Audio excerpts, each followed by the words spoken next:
Margaret Thompson, 45 years old, widowed for 3 years, couldn't believe her eyes when she saw the 8-year-old girl kneeling before her husband, William's grave at Highgate Cemetery in London. The little one was speaking softly to the headstone, as if she'd always known this man who died long before she was born. "Hello, Grandpa William. I'm back again.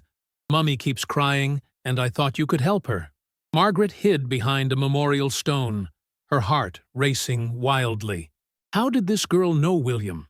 And why was she calling him Grandpa? When little Emily turned around and their eyes met, Margaret nearly fainted from shock. This girl had exactly the same blue eyes as William, the same dimple in her chin, the same gentle smile she'd fallen in love with 20 years ago. It was impossible. William had died childless. But as Margaret stared incredulously at this miniature copy of her husband, the girl spoke words that would change her life forever. "You're Margaret, aren't you? Mummy's biological father told me all about you." It was an autumn afternoon in 2024 when Margaret Thompson walked the paths of Highgate Cemetery with her usual bouquet of red roses. Every Tuesday, for 3 years since William's death, she followed the same ritual: buy 12 red roses, one for each year of their marriage, and bring them to his grave. Margaret was 45 years old, but felt much older. The loss of William to a sudden heart attack had broken her. It had been a fairy tale love. They'd met at Oxford University, he studying engineering, she studying literature. William was gentle, generous, always ready to make her laugh, even in the most difficult moments. They'd married after their studies and spent 12 wonderful years together, traveling, building their home, dreaming of a family that sadly never came. As she approached the grave, Margaret noticed something strange. A girl was kneeling before William's headstone, a girl of perhaps 8 years with long auburn hair in a ponytail, dressed in jeans and a gray jumper. She was speaking softly to William's photo engraved in the marble. Margaret stopped about 10 meters away, instinctively hiding behind an imposing monument. Her heart was pounding. Who was this child? How had she found William's grave? And above all, why was she speaking to him with such familiarity? The girl's voice was sweet and melodious, and Margaret could clearly hear her words as she spoke to William's photo like the grandfather she'd never known. The little one was telling him that her mummy always cried when she thought of him, and that she'd come to ask for his help from heaven. Margaret felt her legs tremble. The girl was calling William Grandpa, but William had no children, no grandchildren. There had only ever been the two of them. Her mind began racing wildly. Had William had a daughter?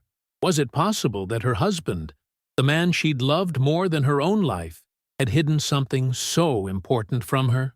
At that moment, the girl stood up and turned around, and when their eyes met, Margaret felt as if the world had stopped.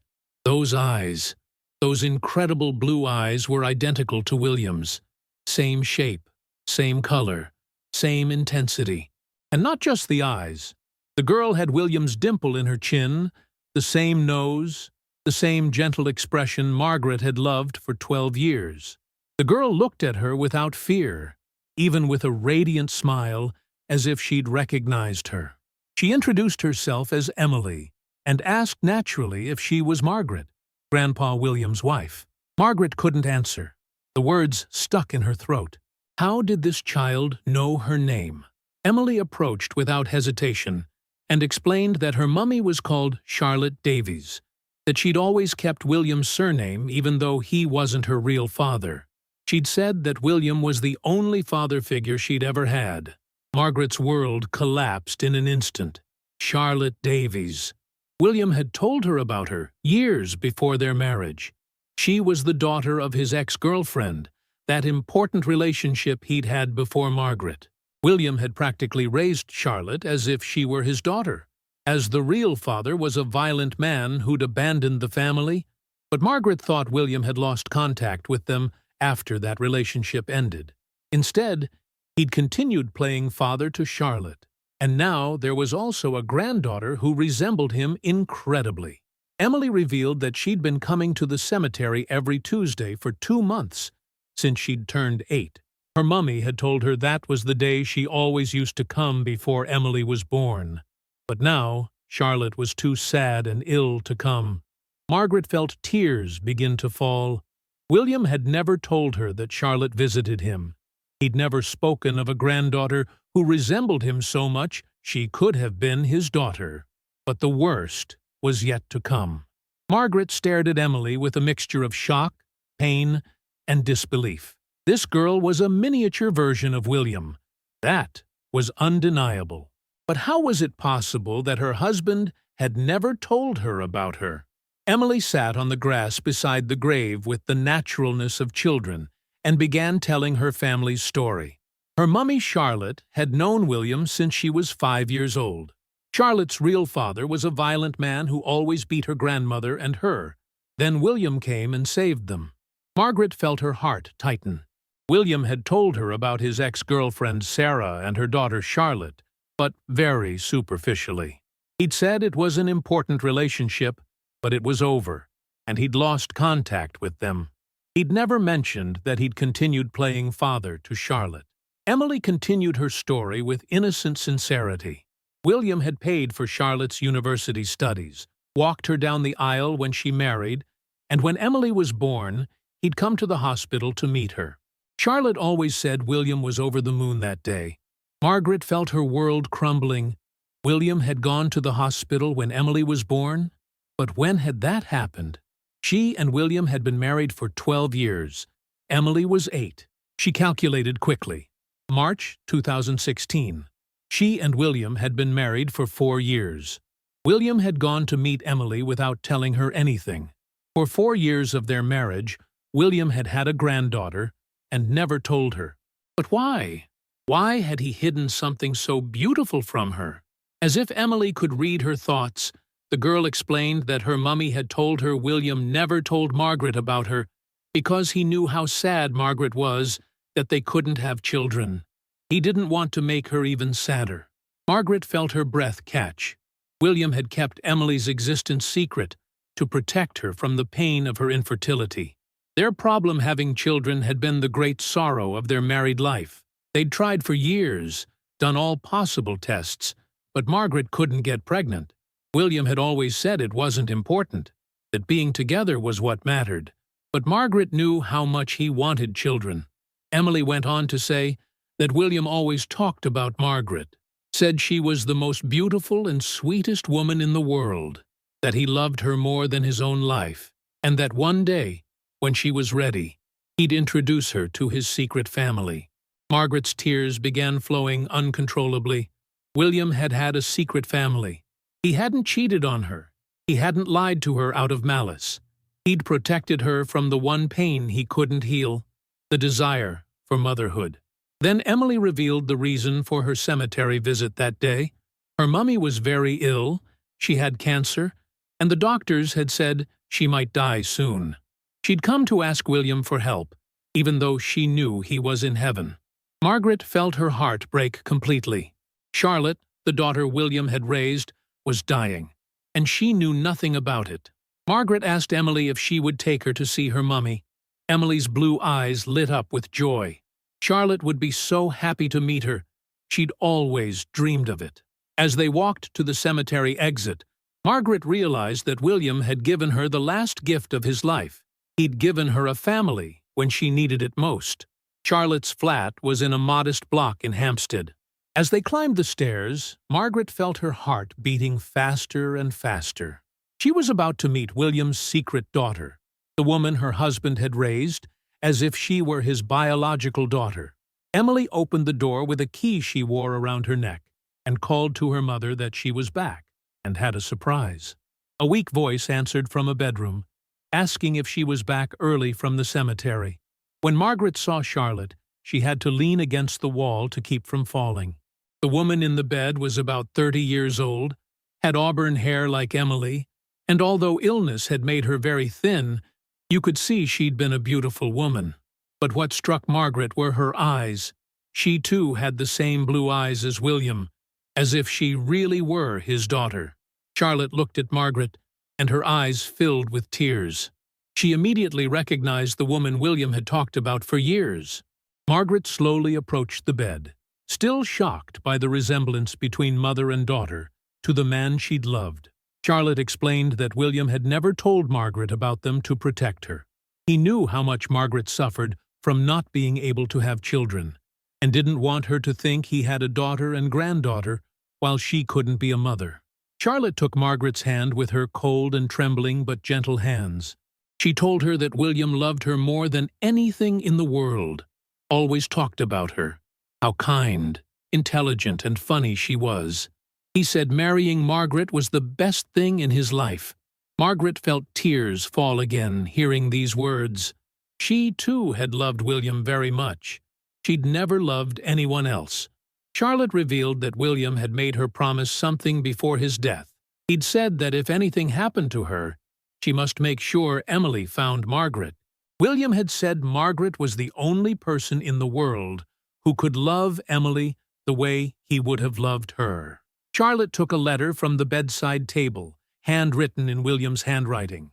It was a letter for Margaret that William had asked her to give only if Charlotte became seriously ill. With trembling hands, Margaret read the letter in which William asked her forgiveness for keeping Charlotte and Emily's existence secret, explained that he'd done it not to hurt her, and asked her to take care of Emily if Charlotte didn't make it. William knew Margaret had always wanted to be a mother, and Emily needed a mother like her. They would be perfect for each other. Margaret finished reading the letter with tears blurring her vision. William had orchestrated everything. Even from death, he was still trying to take care of the people he loved. Emily came to Margaret and asked her if she'd like to be her new mummy, if Charlotte went to heaven to be with William. Margaret looked at this girl. Enjoying the story? Give it a little like, and don't forget to subscribe. Now then, let's carry on. Who was the exact copy of the man she'd loved, and understood that William had given her the greatest gift of her life, the chance to finally be a mother. In the following days, Margaret began spending more and more time with Charlotte and Emily. She'd taken some leave from her work as an English teacher to be with them, and with each day she felt more connected to this small family that William had hidden from her for protection. Charlotte told her the whole story. Her mother, Sarah, had had a relationship with William when Charlotte was 5 years old. Charlotte's real father was a violent man who'd made their lives hell before abandoning them. William had immediately become a father to Charlotte, had protected her, paid for her education, loved her as if she were truly his daughter. When William and Sarah separated, he'd insisted on remaining present in Charlotte's life. He'd taken her to school, to plays, to graduations. When Charlotte married, it was William who'd walked her down the aisle. And when Emily was born, William had been the first to arrive at the hospital. William had been more of a father to Charlotte than her real biological father had ever been, and when he'd told Charlotte about Margaret, she'd understood that William loved Margaret like never before. He always said that with Margaret, he felt complete. Margaret listened to these stories with a heart that filled with both love and pain. William had been an even more wonderful man than she'd imagined, and she'd missed the chance to know this side of him. Meanwhile, Emily had become very attached to Margaret. The girl was intelligent and sensitive, had inherited William's gentle character and Charlotte's intelligence. Every afternoon after school, Emily met Margaret, and together they visited Charlotte at University College Hospital, where she'd been admitted for palliative care. The doctors had been clear. Charlotte had 2 months to live at most. The pancreatic cancer was too advanced for any treatment. One evening, when Margaret and Emily were alone in the flat, the girl asked her if she'd really want her if her mummy died. Margaret took Emily in her arms and told her there was nothing in the world she wanted more. Emily was the most beautiful gift William could have given her. Emily asked if Margaret would love her, even though she wasn't born from her tummy. Margaret explained to her that love didn't need Emily to be born from her body. Emily was the daughter of her heart, just as Charlotte had been the daughter of William's heart. Emily smiled and hugged Margaret tightly, saying that then they'd be a family, her Margaret and William and Charlotte watching over them from heaven. At that moment, Margaret understood that William was right. She and Emily were perfect for each other. William had managed, even from death, to give her everything she'd always wanted. But the most incredible thing was yet to happen. 2 weeks after their first meeting, something unexpected happened. Margaret was with Emily at the hospital when Dr. Harrison, Charlotte's oncologist, approached them with a puzzled expression. The doctor explained that they'd repeated the tests, and there was something they couldn't explain medically. Charlotte's tumor markers had dropped drastically. The tumor seemed to have stopped, and in some areas it even seemed to have regressed. They couldn't explain it medically. Margaret felt her heart stop. The doctor explained that Charlotte might have more time than they thought, much more time. It was rare, but sometimes it happened. Doctors called such cases spontaneous remissions. It was as if the body had suddenly found the strength to fight. Charlotte began to cry and asked if it was really possible. Dr. Harrison nodded and confirmed that such medical miracles, though rare, sometimes occurred. Emily jumped onto her mother's bed and explained that she'd always known it. It was William from heaven. She'd asked him to help her mummy, and he'd done it. Margaret looked at this girl and for a moment truly believed that William was protecting his family from heaven. How else could you explain that just when she'd found Charlotte and Emily, just when they'd formed a family, the miracle had happened? In the following months, Charlotte's condition continued to improve. The doctors were astonished. The tumor hadn't completely disappeared, but it had stabilized, and Charlotte had returned home, could walk, play with Emily, and above all, she had time to watch her girl grow up. Margaret had officially adopted Emily, but in reality, all three of them had become a family. Margaret had sold her house and moved to a larger flat in Notting Hill where they lived together. Charlotte had become like a sister to Margaret, and Emily finally had the complete family she'd always dreamed of. One evening, as they sat on the balcony looking at the stars, Charlotte said to Margaret that she truly believed William had orchestrated all this. Margaret had found Emily at the cemetery on exactly the day Charlotte was at her worst. Emily had brought Margaret to Charlotte just when she needed hope most. And then the miracle had happened. It was too much coincidence. Margaret looked at the stars and smiled. Perhaps Charlotte was right. William had always known how to take care of her. Emily, who'd fallen asleep in Margaret's arms, suddenly woke up and said she'd dreamed of William. In the dream, he'd told her he was happy because they were all together now, and that her mummy would get completely well. Margaret and Charlotte looked at each other and smiled. Whether it was William from heaven or the power of love didn't matter. What mattered was that they'd found each other at the right moment, and the most beautiful story was yet to begin. 2 years after the meeting at the cemetery, Margaret watched as Emily blew out the candles on her 10th birthday cake. Around the table sat Charlotte, now healthy and working as a graphic designer, the new friends Emily had found at school, and even Sarah, Charlotte's mother, who'd come back into their lives after learning of her daughter's illness. It had been Charlotte who'd wanted to invite Sarah too. William had taught her that family isn't just blood, but the people who love you. And her mother loved her despite everything. Margaret looked at this small celebration and realized how much her life had changed. From a lonely and depressed widow, she'd become the mother of a wonderful girl and part of a loving extended family. Emily had started calling Margaret Mummy Margaret, and Charlotte Mummy Charlotte. And for her, it was natural to have two mummies who loved each other. At school, she proudly told everyone she had the most special family in the world. That evening, Emily had written an essay about family for school. When Margaret read her words, she realized how much this 10-year-old girl understood better than many adults the true meaning of family and love. Emily had written that her family was special because it was born from love. William had brought Margaret and Charlotte together because he knew they would love each other. Margaret was sad because she couldn't have children, and Charlotte was ill. But when they met, Margaret became happy, and Charlotte got well. It wasn't luck, it was love. Love makes miracles. Margaret felt her eyes fill with tears reading these words so profound yet simple. That evening, once Emily was in bed, Margaret and Charlotte sat on the sofa with a cup of tea. Charlotte revealed that there was something she'd never told Margaret. William had told her before his death that if he and Margaret never had children, he wanted Charlotte to think of her as a sister. He'd made her promise that if anything happened to him, she'd find Margaret and tell her the truth about their family.